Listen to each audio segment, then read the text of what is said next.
पुस्तकालय एवं सूचना विज्ञान में यूनिट नंबर 2 का पुस्तकालय management, library management 2 unit subject है लाइब्रेरी एंड इंफॉर्मेशन साइंस में। इसमें हम 371 से 420 तक क्वेश्चन सॉल्व कर चुके हैं, मतलब 50 क्वेश्चन सॉल्व कर चुके हैं। 75 MCQ सीरीज टाइटल है जो उसमें हम 50 क्वेश्चन सॉल्व कर चुके हैं। आगे का क्वेश्चन हम सॉल्व करेंगे। यूट्यूब पर आप सर्च करेंगे 75 MCQ सीरीज तो आपको मिल जाएंगे क्वेश्चन। यूनिट वाइज क्वेश्चन डले हुए हैं, पहले टॉपिक वाइज वीडियो भी डले हुए हैं। पहले यूनिट वाइज और टॉपिक वाइज वीडियो भी डले हुए हैं प्रत्येक यूनिट के। उन्हें पढ़िए और फिर क्वेश्चन 75 MCQ सीरीज सॉल्व करिए, आपको ये क्वेश्चन मिल जाएंगे। 420 क्वेश्चन हैं। वह अभिलेख रिकॉर्ड जो पुस्तकालय की शेल्फ पर रखी पुस्तकों की स्थिति दर्शाता है कहलाता है। पहला है शेल्फ लिस्ट कहलाता है। क्वेश्चन कह रहा है कि वह अभिलेख रिकॉर्ड जो पुस्तकालय की शेल्फ पर रखी पुस्तकों की स्थिति दर्शाता है कहलाता है, शेल्फ लिस्ट कहलाता है। अगला क्वेश्चन है पुस्तक बाइंडिंग की प्रक्रिया 2 भागों में विभक्त होती है। पहली है फॉरवर्डिंग एंड फिनिशिंग। पहले पुस्तक बाइंडिंग में फॉरवर्ड की जाती है और फिर फिनिश की जाती है। अगला क्वेश्चन है पुस्तक बाइंडिंग के प्रकार कितने हैं। तो पुस्तक बाइंडिंग मतलब कितने प्रकारों से होती है। तो लेदर की बाइंडिंग होती है, टेक्सटाइल की बाइंडिंग होती है, हार्ड कवर भी होता है। ऑल ऑफ द अबव तीनों ऑप्शन सही है। पुस्तक बाइंडिंग 3 प्रकार की होती है। और भी होते हैं जैसे चमड़ा की बाइंडिंग हो गई। चमड़ा किसी का भी हो सकता है, भेड़ का हो सकता है, बकरी का हो सकता है, गोट बकरी का हो सकता है। इसके बाद अगला क्वेश्चन है मोरक्को बाइंडिंग में किस चमड़े का उपयोग किया जाता है। तो मोरक्को जो बाइंडिंग होती है उसमें गोट लेदर का प्रयोग किया जाता है। एक कैमल लेदर भी होती है, पिग लेदर भी होती है, एलिफेंट लेदर हाथी की चमड़ा भी होती है। अगला क्वेश्चन है बाइंडिंग के लिए सबसे उपयुक्त चमड़ा कौन सा है। तो जो पुस्तकों की बाइंडिंग के लिए सबसे उपयुक्त चमड़ा है उसका नाम है शीप स्किन। शीप की जो स्किन होती है, शीप मतलब भेड़ की जो चमड़ी होती है, उसकी बाइंडिंग पुस्तकों पर बहुत अच्छी होती है। उससे पुस्तकें काफ़ी समय तक सुरक्षित रहती हैं। इसके बाद बाइंडिंग के लिए सबसे मजबूत चमड़ा, सबसे उपयुक्त चमड़ा भेड़ का चमड़ा और मजबूत की बात की जाए तो पिग लेदर सुअर का चमड़ा होता है। सुअर मतलब सुअर जिसे कहते हैं हम आम भाषा में सुअर कहते हैं, जंगली सुअर जो आदिवासी लोग उसे मारकर भोजन बनाकर खाते हैं वही सुअर है। गोट तो जानते ही हैं आप, बकरी, कैमल मतलब ऊँट का चमड़ा। तो बाइंडिंग के लिए सबसे मजबूत चमड़े की जब बात आती है तो पिग लेदर होता है। अगला क्वेश्चन है सार्वजनिक पुस्तकालयों के लिए प्रमुख वित्तीय सोर्स कौन सा है। तो ऑल ऑफ द अबव। जो सार्वजनिक पुस्तकालय पब्लिक लाइब्रेरी है, प्रमुख वित्तीय सोर्स है library cess, government grant, RRLF grant. अगला क्वेश्चन है ऐतिहासिक बजट के अन्य नाम हैं। ऐतिहासिक बजट के अन्य नाम कौन कौन से हैं। पहला है आइटम मर्जिट, दूसरा है लाइनर मर्जिट और तीसरा है increase budget. All of the above ऐतिहासिक बजट के अन्य नाम हैं ऑल ऑफ द अबव। अगला क्वेश्चन है ऐतिहासिक बजट के 3 नाम: item budget, planner budget, increasing budget. अगला क्वेश्चन है बजट तैयार करने की लोकप्रिय विधियाँ क्या हैं? तो item based, planner, increment based, historical budget. दूसरा है जीरो बेस्ड बजटिंग, ZBB। अगला है planning program budget system, PPPS। अगला क्वेश्चन है ऑल ऑफ द अबव।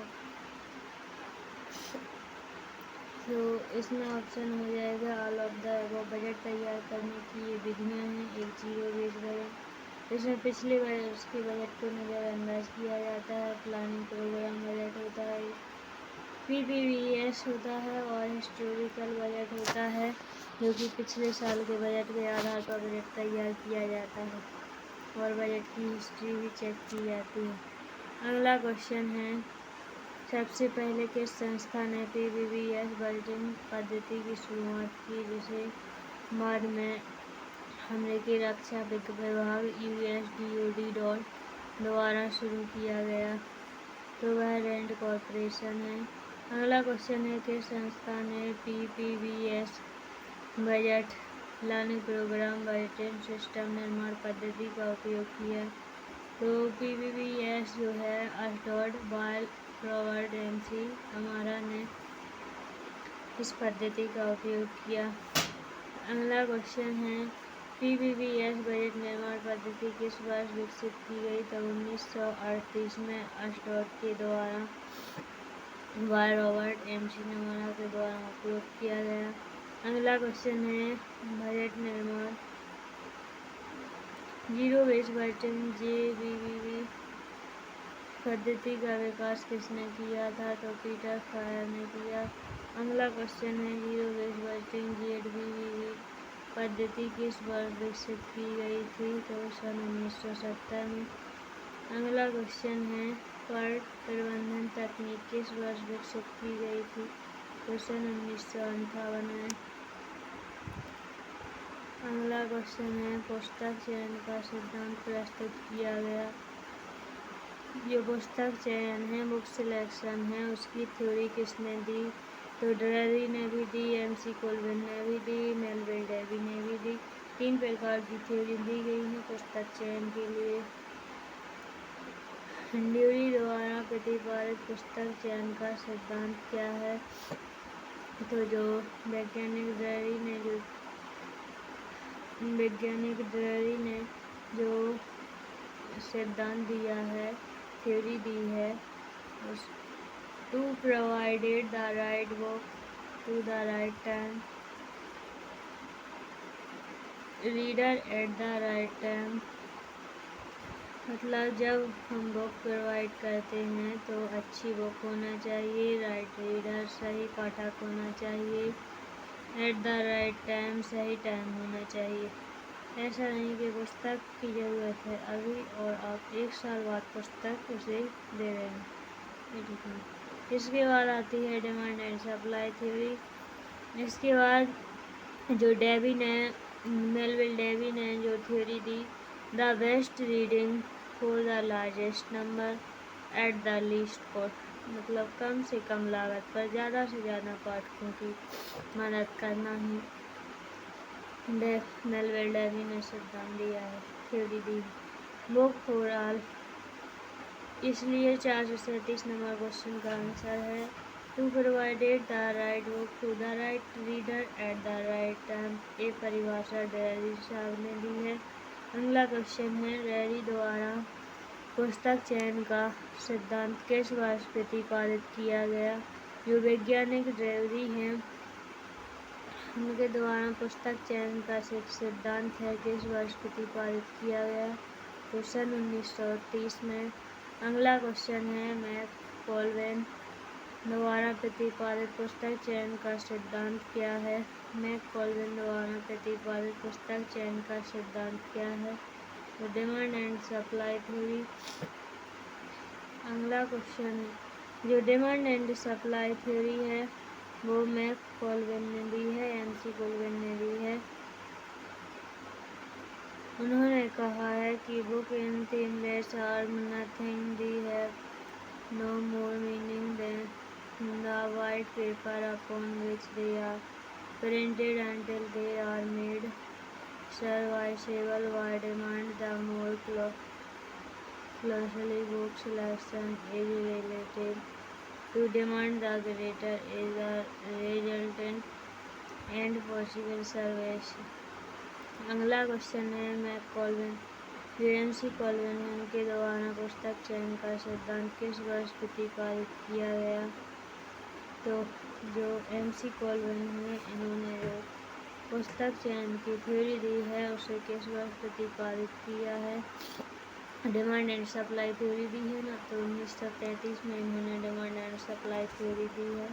अगला क्वेश्चन है मेलविल डेवी द्वारा प्रतिपादित पुस्तक चयन सिद्धांत क्या है।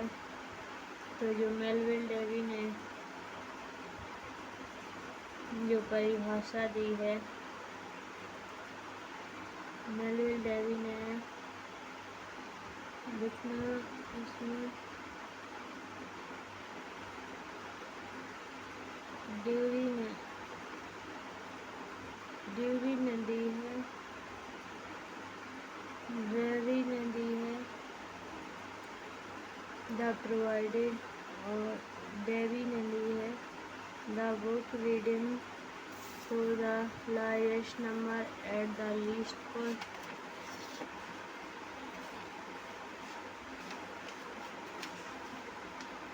क्वेश्चन नंबर 437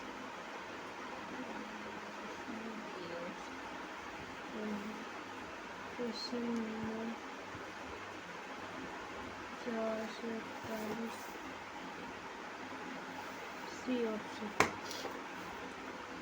इसमें ऑप्शन टिक गलत हो गया है। 441 नंबर का ये क्वेश्चन है मेलविल डेवी द्वारा प्रतिपादित पुस्तक चयन जो सिद्धांत है क्या है। तो द बेस्ट, सी ऑप्शन सही है इसका, the best reading for the largest number at the least cost. इन्होंने कहा है कि कम से कम वक्त में कम से कम लागत पर सही रीडिंग करवाई जाए। Demand and supply theory, M C. Colvin ने the provided the right book to the right reader at the right time जो है वो ड्रेरी ने दी है परिभाषा। इसका ऑप्शन सी ऑप्शन सही हो गया। इसके बाद अगला क्वेश्चन है मेलविल डेवी द्वारा प्रस्तावित पुस्तक चयन सिद्धांत the best reading for the largest number at the least cost किस संगठन द्वारा 1892 में आदर्श वाक्य मोटो के रूप में अपनाया गया था। तो ALA अमेरिकन लाइब्रेरी एसोसिएशन के मेलविल डेवी द्वारा जो प्रस्तावित पुस्तक चयन सिद्धांत है the best reading for the largest number at the least cost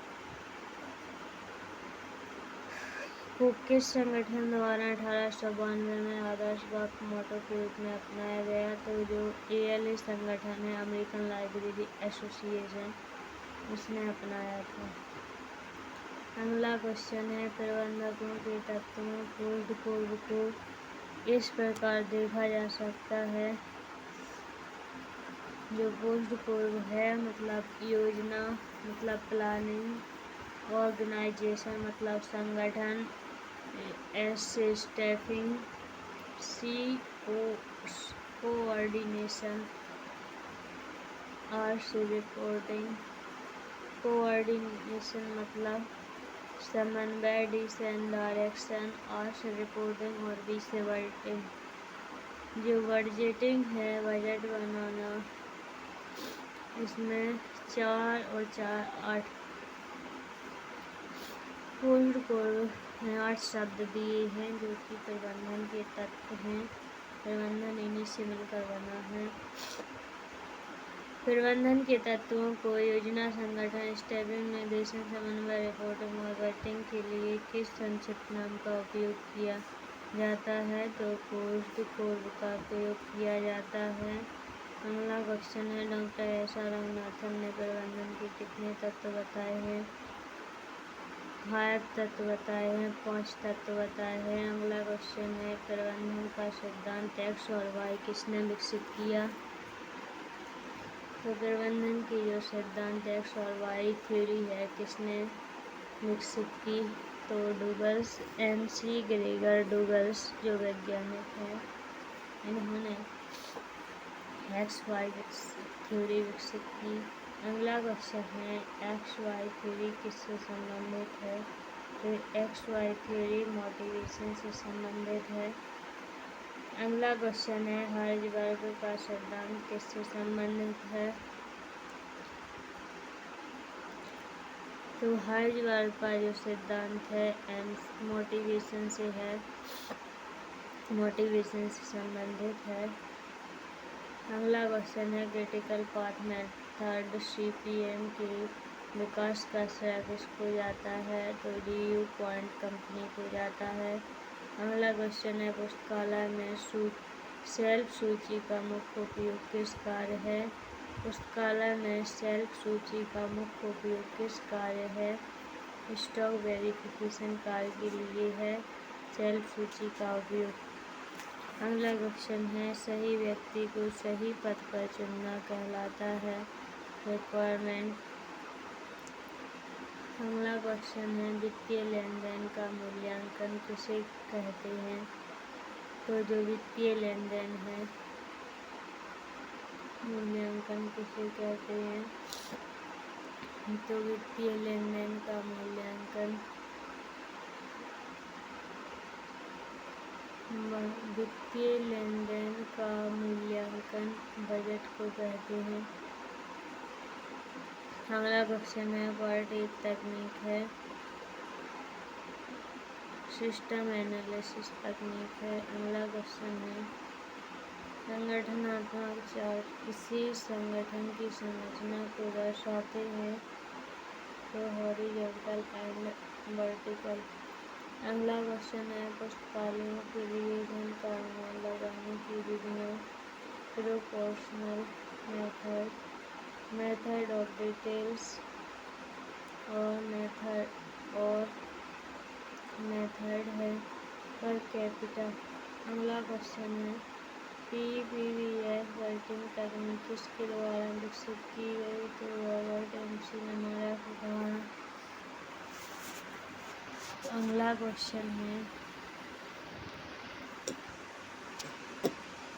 Khalistan विधि में प्रति व्यक्ति एक न्यूनतम राशि तय की जाती है जो मानक पुस्तकालय सेवाएं प्रदान करने के लिए आवश्यक मानी जाती हैं।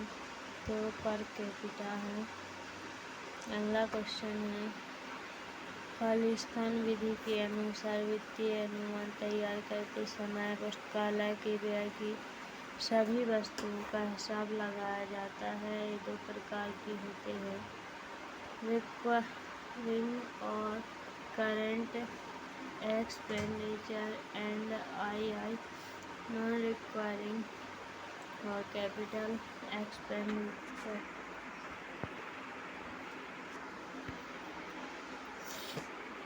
अगला क्वेश्चन है खालिस्तान विधि के अनुसार वित्तीय अनुमान तैयार करते समय पुस्तकालय के व्यय की सभी वस्तुओं का हिसाब लगाया जाता है। ये 2 प्रकार के होते हैं रिक्वायरमेंट और current expenditure and II non requiring और कैपिटल एक्सपेंडिचर।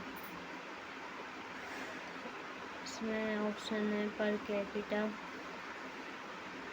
अगला क्वेश्चन है खालिस्तान ने सिफारिश किया था कि एक विश्वविद्यालय को प्रति छात्र 15 रुपया और प्रति शिक्षक शोधार्थी जो रिसर्चर होता है 200 रुपया अपने पुस्तकालय को पठन सामग्री प्राप्त करने के लिए प्रदान करना चाहिए।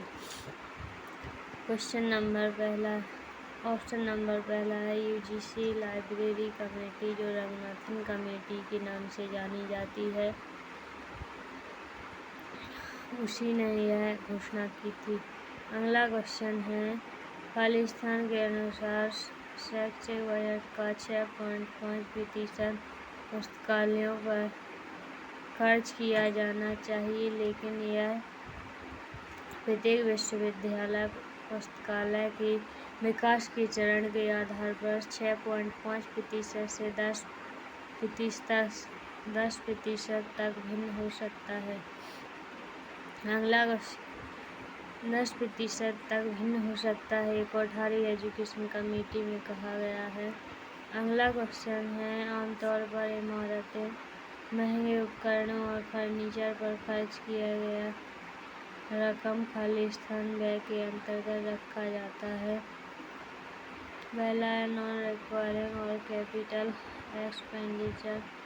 अगला क्वेश्चन है, लगभग पूरे वर्ष होने वाले व्यय जैसे पुस्तकों और पत्रिकाओं, स्टेशनरी और डाक बाइंडिंग और आकस्मिकता, वेतन और मजदूरी, पुस्तकालय वित्त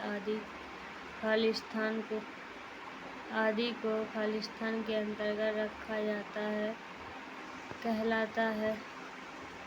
नॉन रिक्वायरमेंट और कैपिटल एक्सपेंडिचर, रिक्वायरिंग और करंट एक्सपेंडिचर, सी ऑप्शन है, बहुत दोनों सही है। पूरे वर्ष होने वाले व्यय जैसे पुस्तकों, पत्रिका, स्टेशनरी और डाक बाइंडिंग और आकस्मिकता, वेतन और मजदूरी, पुस्तकालय वित्त आदि को खालिस्तान के अंतर्गत रखा जाता है। दोनों के नॉन रिक्वायरमेंट कैपिटल एक्सपेंडिचर और रिक्वायरिंग और करंट एक्सपेंडिचर। अगला क्वेश्चन है, वैसी धनराशि जो आमतौर पर शिक्षा के विकास में रुचि रखने वाले कुछ परोपकारी लोगों द्वारा दान की जाती है, कहलाती है एंडोमेंट फंड। क्वेश्चन कहता है कि वैसी धनराशि जो आमतौर पर शिक्षा के विकास में रुचि रखने वाले कुछ परोपकारी लोगों द्वारा दान की जाती है, कहलाती है एंडोमेंट फंड। अगला क्वेश्चन है, खालिस्तान एक अनुमान है कि जिसे अक्सर एक निश्चित अवधि, आमतौर पर एक वर्ष के लिए आय और व्यय के रूप में दर्शाया जाता है, वह बजट होता है। अगला क्वेश्चन है, एक पुस्तकालय में एक वर्ष में 6000 पुस्तकों के अधिग्रहण के लिए डॉक्टर SR रंगनाथन ने अपने स्टॉक फॉर्मूले में सिफारिश की है ऑन प्रोफेशनल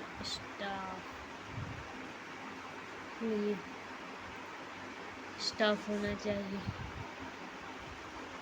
अगला क्वेश्चन है, एक सामान्य लक्ष्य को प्राप्त करने के लिए सिस्टम दृष्टिकोण कहलाता है ऑर्गेनाइज्ड ह्यूमन एफर्ट।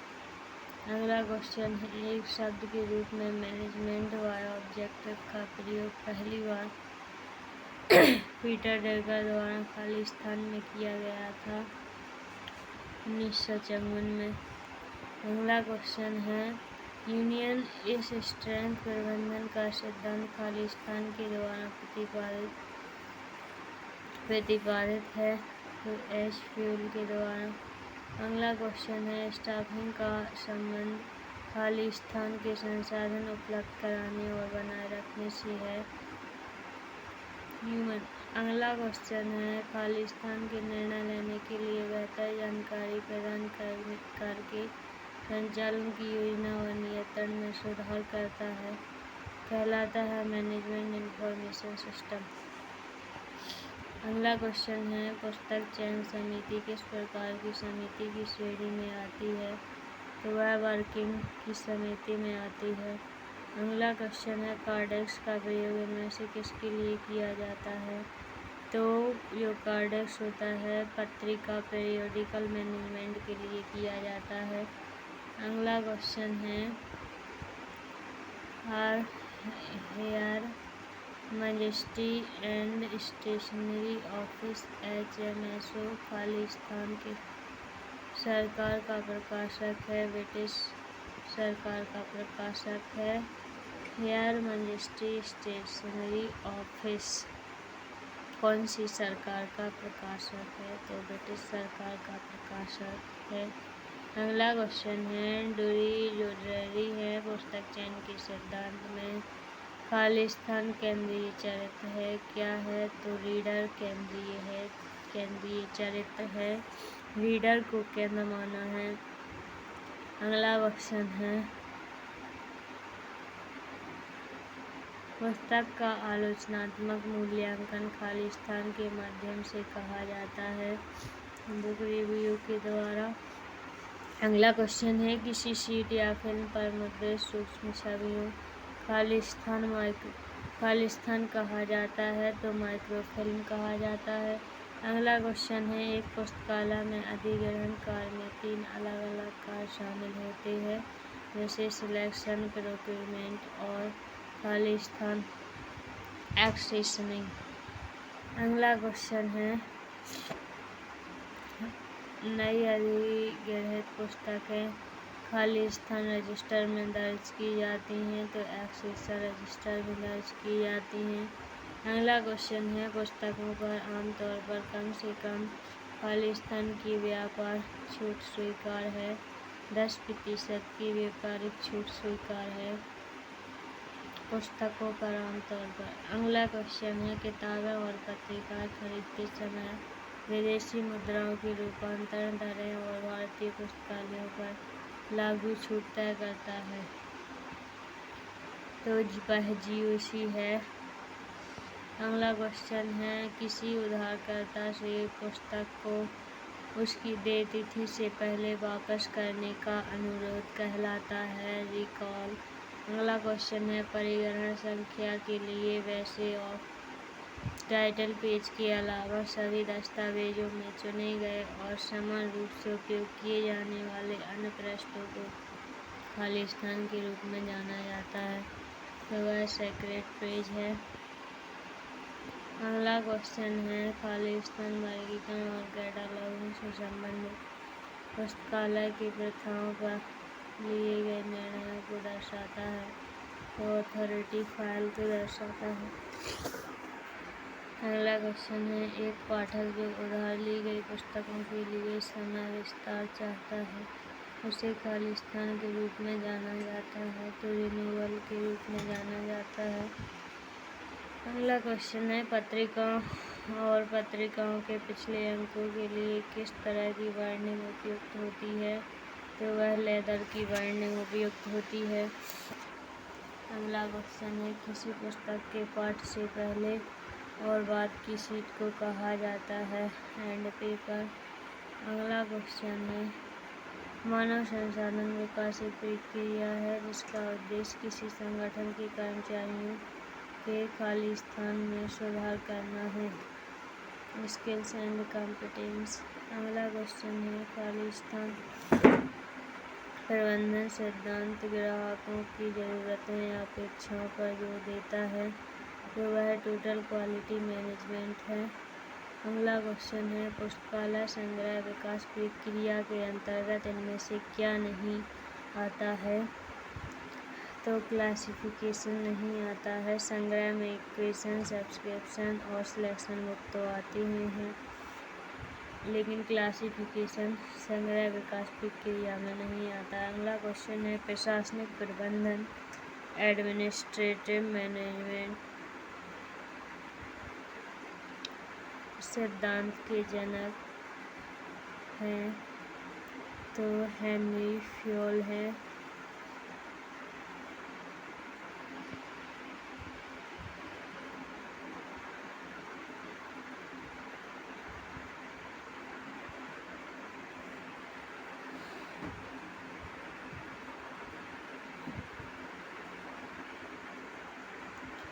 अगला क्वेश्चन है, CPM क्रिटिकल फॉर्मेटर किसके द्वारा विकसित किया गया था DuPont कंपनी के द्वारा। अगला क्वेश्चन है, GOC का पूरा नाम good office committee GOC good office committee. अगला क्वेश्चन है, किसी संस्था के वित्तीय आय और व्यय के अनुमान लगाने की प्रक्रिया कहलाती है बजटिंग। अगला क्वेश्चन है, वह बजट जो मुख्य रूप से वर्तमान राजस्व और व्यय की मदों को कवर करता है कहलाता है कैपिटल बजटिंग। अगला क्वेश्चन है, खालिस्तान निधि का उपयोग अन्य उद्देश्यों के लिए नहीं किया जा सकता है रिकवरिंग के लिए। अगला क्वेश्चन है, किसी भी संस्था में वित्तीय लेन देन की जांच कहलाती है ऑडिटिंग।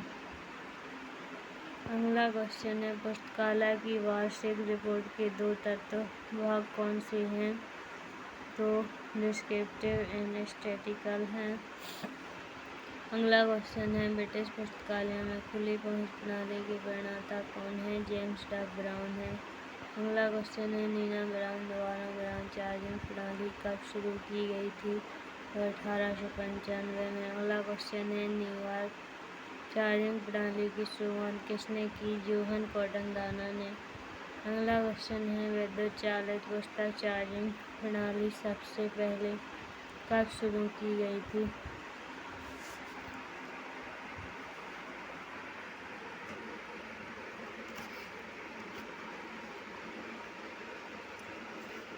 तो वह 1932 में।